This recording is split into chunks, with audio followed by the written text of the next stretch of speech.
Hi, my name is Deborah Augustine. This is Call for Wisdom, and the topic of today's short discussion is humility. Now, we're going to take it baby steps.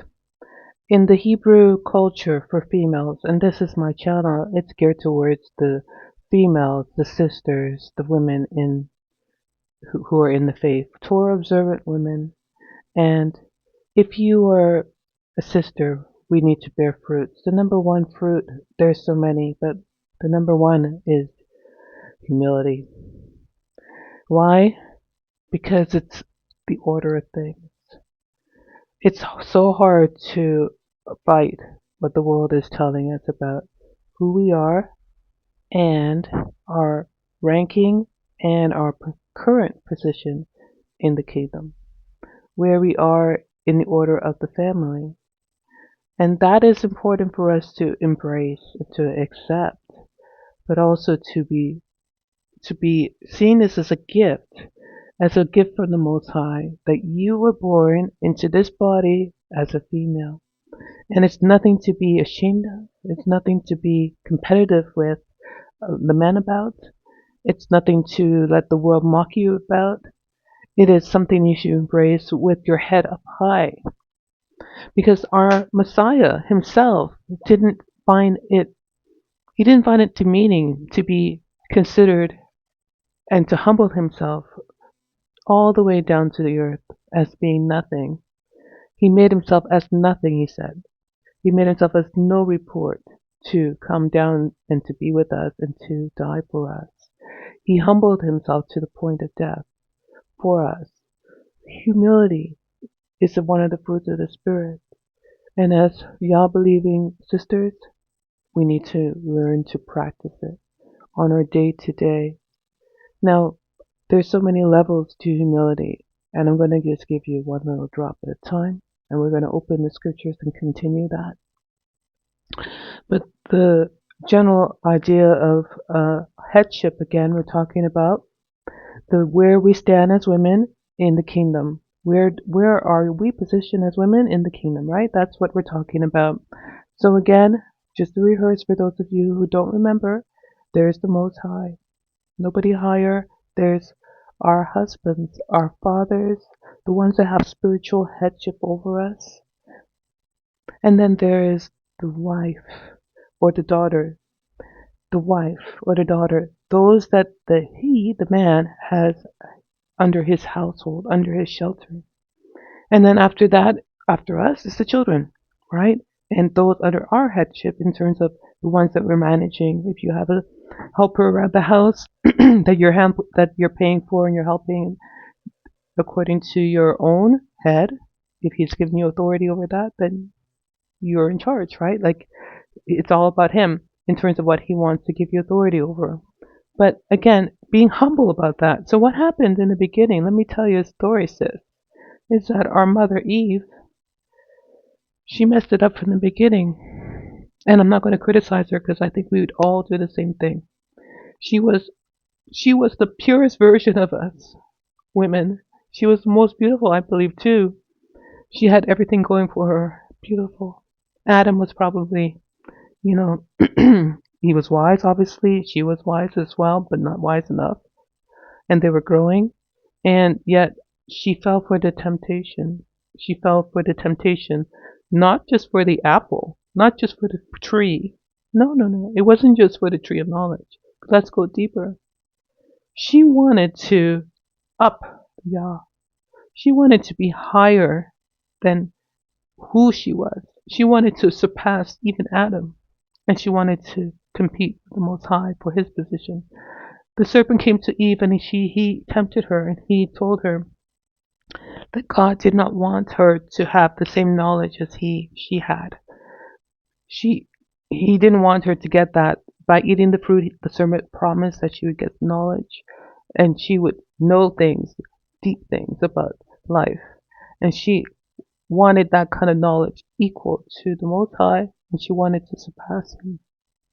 And so here we are in that competition with the Most High and not being satisfied with the fact that she was actually supposed to submit to Adam.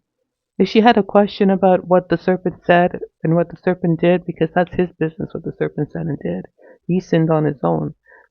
Eve was supposed to go to Adam and discuss this with Adam, and Adam was supposed to put her in her place and say no as the head. But Eve trumped Adam. She went overboard. She surpassed, ignored, and listened to the serpent instead. And she put herself in that position of, I am wise enough to listen and make my own decision, girl. I am wise enough to make no, no, no, no, no.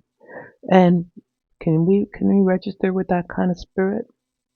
That is actually a very prideful spirit, one of envy because you want something that you know you can't get.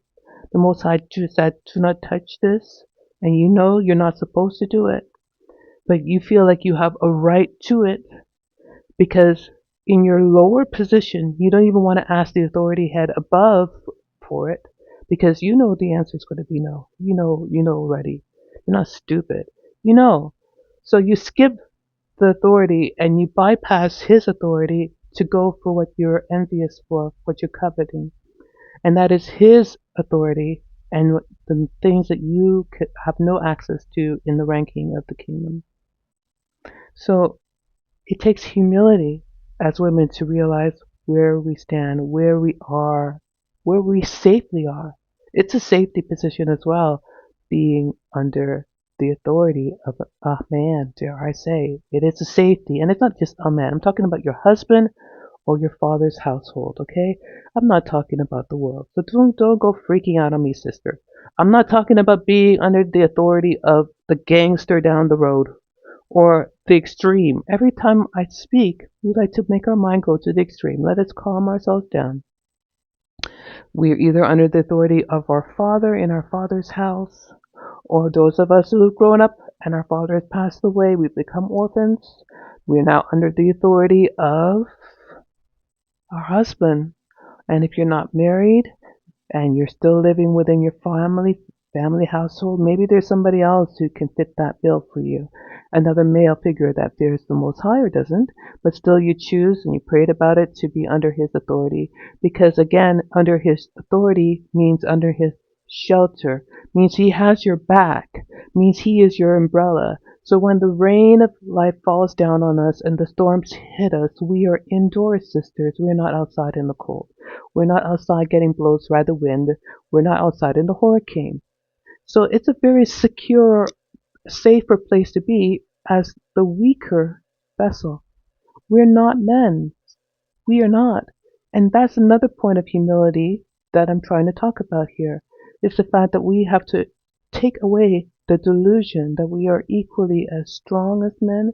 We are equally in the authority as men, like God has put us on equal level, par to men in general and to our husbands, when we are not.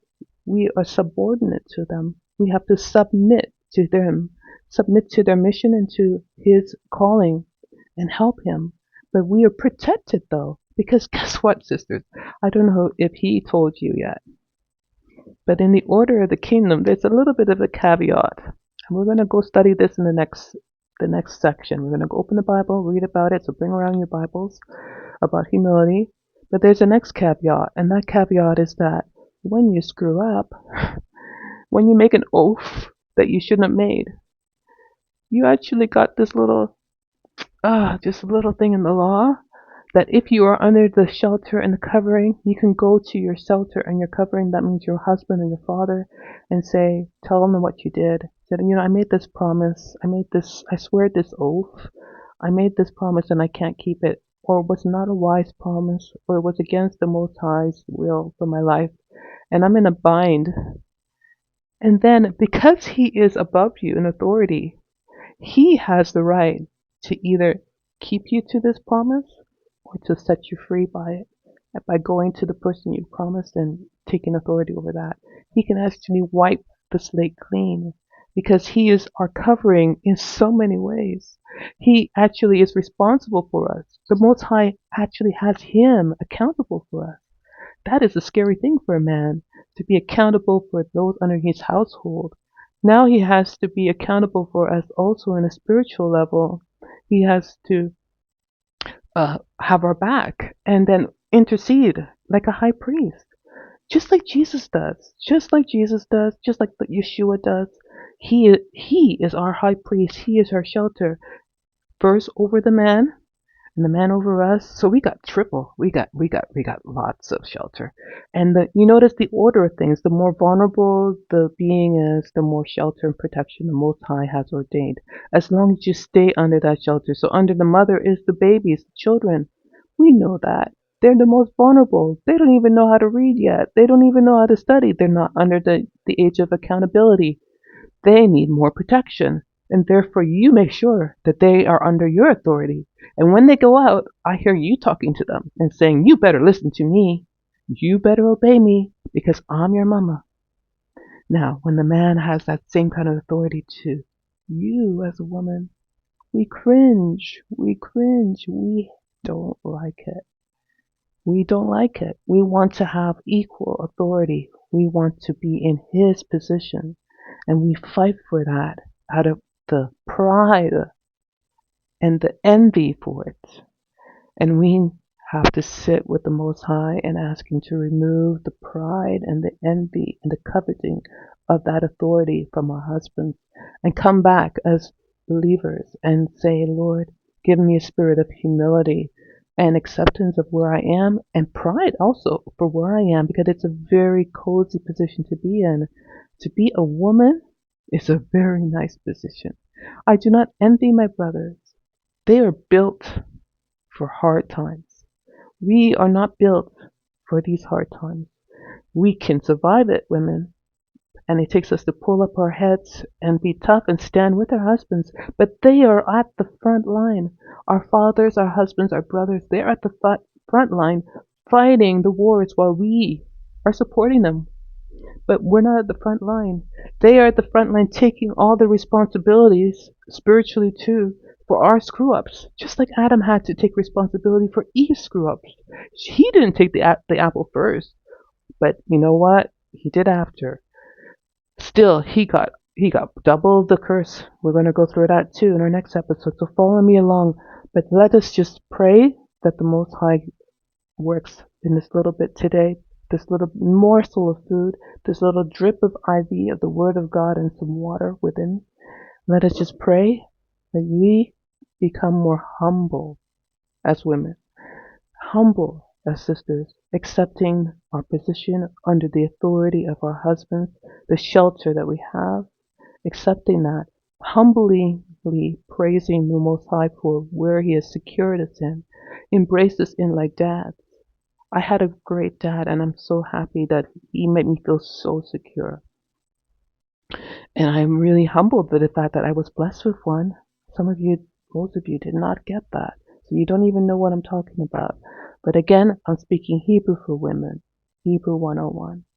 Thank you for being here with me today. You know what to do. Like and subscribe. Leave a comment. If you have a question about relationships, I'm going to continue these episodes answering some comments by you. And I look forward to hearing from you again. Blessings, my sisters.